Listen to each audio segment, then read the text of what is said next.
Now to more reports of fuel stolen right out of people's vehicles, often caught on surveillance cameras. ABC's Trevor Ault has more. It's become an alarmingly common phenomenon. People paying astronomical gas prices only to have that gas stolen. A Pennsylvania woman found this hole drilled directly into her gas tank, her security camera capturing the man she believes is the culprit walking around her car with a drill and a 5-gallon bucket. The woman then driving the car without realizing what happened, a mistake that could have killed her. I'm standing here with Ju Bear from the Upper Peninsula's Children's Museum. 25 glorious years, the Upper Peninsula's Children's Museum invites everyone to come out and celebrate its 25th birthday on March 22nd. Free admission for all. I'm here with Carrie Roberts, exhibits designer from Children's Museum. Can you tell us how you guys are going to celebrate your 25th birthday here at the museum? All right, we have something called New Beginnings, and it's called Looking Up. For our celebration for our 25th birthday, we're allowing museum guests to do a painting for free. We are all about hands-on here, so we're going to do children's handprints, and we'll peel the tape up, and it'll say 25th birthday UPCM, and everybody will have a little handprint to be remembered by. For those that are trying to enjoy an all-year-round sports but don't want to be stuck in these extreme temperatures, archery is the best sport to go. Aside from gearing up your hunting skills, archery is also known to promote healthy aging amongst the elderly, from increasing blood flow and easing arthritis pain to improving your memory and overall health. As you get older, it keeps you in shape, gives you something to do, so you're not just, sitting on the couch watching TV. Gets you active. I guess that's the part that I like the most about it. We seem to get a lot of people in the winter because our winters here tend to be a little bit long and people are looking for something to do inside. So can you tell me what's going on back here? What's the whole setup? Why is it set up like this? So this is set up for our bull hunter leg. So guys come through and they walk through 12 stations and shoot, and it just keeps them in practice for hunting season, essentially. For those that are competitive, straight line archery is having outdoor range competitions this summer. Before COVID, we used to do a lot of stuff with kids, but we're kind of holding off on that until COVID seems to go away. You heard that right, guys. Monday through Friday, Straight Line Archery is open for all ages. Reporting from Straight Line Archery, Adriana Montes, ABC 10 CW5. St. Patrick's Day is in full swing this year, and I'm here with Jody Olette, General Manager of Rippling River Resort. Can you tell us how you guys are going to be celebrating St. Patrick's Day? By the way, I am borrowing the bartender's St. Patrick's hat on this lucky day. We love it, and you look fabulous. So yes, we are having a St. Patrick's Day celebration out here. The party actually starts at 5 o'clock in our River Lounge, which is in the main lodge at the resort. We will be having some specialty cocktails that we have basically designed specifically for tonight's events. We will be having specials, pizza specials. We do feature smelted pizza here at the resort as well. And then we will also be holding a drawing at the end of the night to win a gift card to our store and bar. So I was reading the requirement is that you do have to be wearing green, correct? In order to get entered into the drawing, yes, but the specials, of course, are available to everyone. Martinis. The event will also have live music featuring Sam Galvin on the heated deck from 6 to 9 p.m. We have a really unique property here, but it's something that you have to see and experience to really understand. Reporting from Rippling River Resort, Adriana Montes, ABC 10 CW5. Cheers. Have you guys ever considered what a typical day for the Michigan State Department looks like? We're taking you on a ride along today with State Trooper Cody Carlson to ask some questions that you guys may not be brave enough to ask.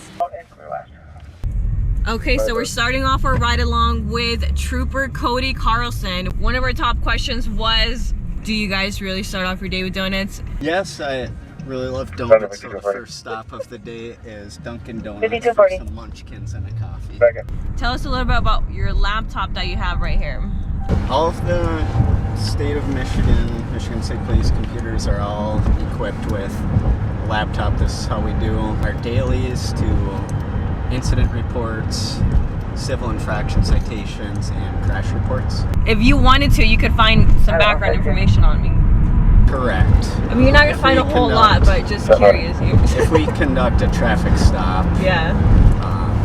it's in with the Secretary of State where if I were to run a registration plate, we can determine if the vehicle is currently registered and insured. How long have you been a police officer?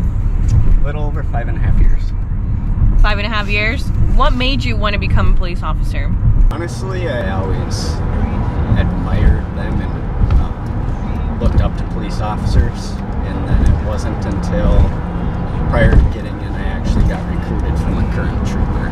We know that we get a lot of snow here in the UP. When does it become a problem and a police officer may have to conduct a stop if there's too much snow on the vehicle? Too much snow on a vehicle if it's in inclement weather, and in the wintertime if we get a lot of snow, the entire back end of the vehicle will be white where you won't be able to see any taillights or brake lights. With all the myths out there about police, we went ahead and asked Marquette County residents what were some top questions that the public want all police officers to answer. These are the answers that Trooper Carlson had. What's the worst way to answer when a cop asks you, do you know how fast you were going? How do we get out of that one? Whenever that question is asked, you get a variety of answers. Sometimes they're honest, sometimes they don't know. Sometimes people say they were going faster than they even were. Do police officers truly have quotas to meet at the end of the month? No, there are no quotas for writing tickets. All myths aside, the Michigan State Police Department is dedicated to promoting a safe and secure environment in Marquette County. Officer Carlson says they are in current need of officers, and if anyone watching is interested in becoming a police officer, you may reach out to a recruiter by visiting the website michigan.gov-msp. Adriana Montes, ABC 10 CW5.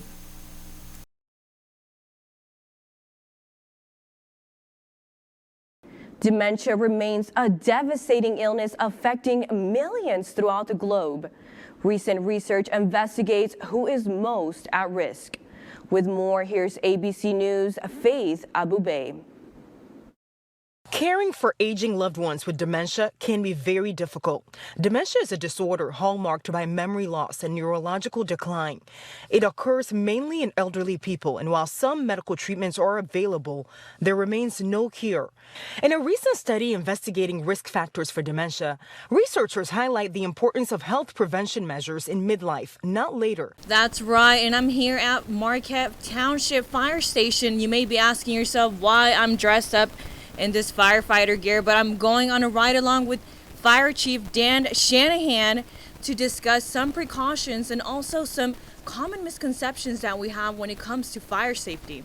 This is pretty heavy, so the air that we have right back here that I'm carrying, that feels like it's about 50 pounds. This comes after reports of Michigan fire-related deaths being up 144% just in the first month of 2022. According to the Bureau of Fire Services, these fires were all accidental and preventable. Dan says he believes these cases have risen because of people having to stay home during this pandemic. He invites us to see how they prepare during this peak fire season.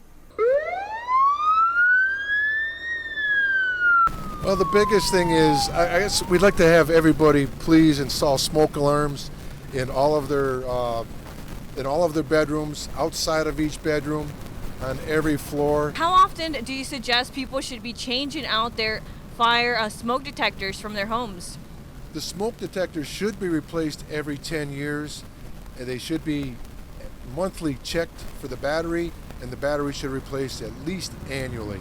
If you do have somebody that's hard of hearing, please get the smoke detectors that alarm with lights or a bed shaker.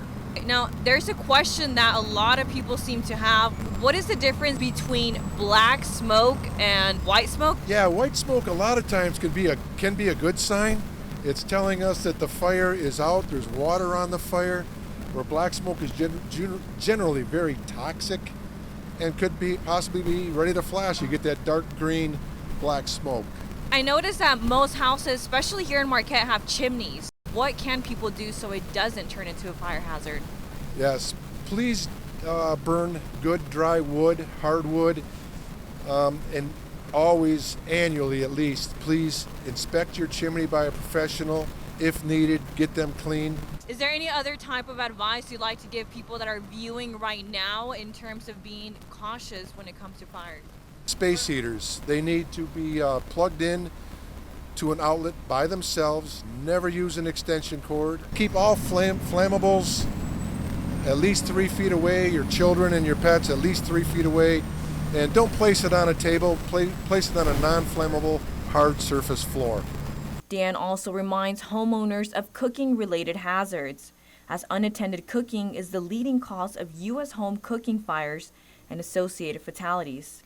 You may visit our website for fire safety links on fire prevention information. Reporting from Marquette Township Fire Station, Adriana Montes, ABC 10 CW5. The coalition is taking this action in anticipation of the U.S. Supreme Court potentially overturning Roe v. Wade and eliminating the federal right to abortion. I think nothing is certain, but now is not a time to be timid because it certainly looks like that the Supreme Court is on the verge of overturning over 50 years of precedent that establishes abortion as being a constitutionally protected right. And we're in a dangerous position in Michigan because we have an outdated law from 1931 that is still on the books, that hasn't been enforceable, that criminalizes virtually all abortion. And if the Supreme Court does overturn Roe this year, that law could very well go back into effect and abortion would be criminalized in Michigan. Nearly 2.2 million Michiganders could lose the right to abortion access if Roe v. Wade is overturned. We're committed to trying to see this through so that we can ensure that reproductive freedom is protected for Michiganders without question. Father Ryan Ford from St. Joseph Parishes in Ishpeming, Michigan, believes there are other options and that every life deserves a chance. He is traveling to the nation's capital to attend March for Life, the largest annual pro-life event in the world, being held in Washington, D.C. So we just want to be able to go on this March for Life, to be able to show that there's people that care about you. There's people that care about you abundantly and want to support you through our many local pregnancy and maternity and parenting resources. Father Ford urges Catholics and people of different faiths to unite in prayer after the proposal to include access to abortion in Michigan was put in place. The very first right that is said in our Constitution is that everyone has the right to life. Most of the times we talk about two sides to this issue, or every issue really, and I think we have to walk in the tension of the middle, that there's not just two sides, it's not us against them, it's walking in the middle to love God and obey His commandments and the moral law. Father Ford says the Catholic Church ministry has abundant local resources that they support with churches in the Upper Peninsula area, along with a local organization called the Care Clinic, available and open 5 days a week to support mothers and fathers with education, materials, and financial support. We want to be there and say the church is here to support you and love you and care for you. With ABC 10 CW5, Adriana Montes. More ahead on ABC 10 News at 6, Carl Rippey is up next with the weather forecast. And after sports, meet the woman who cloned her cat.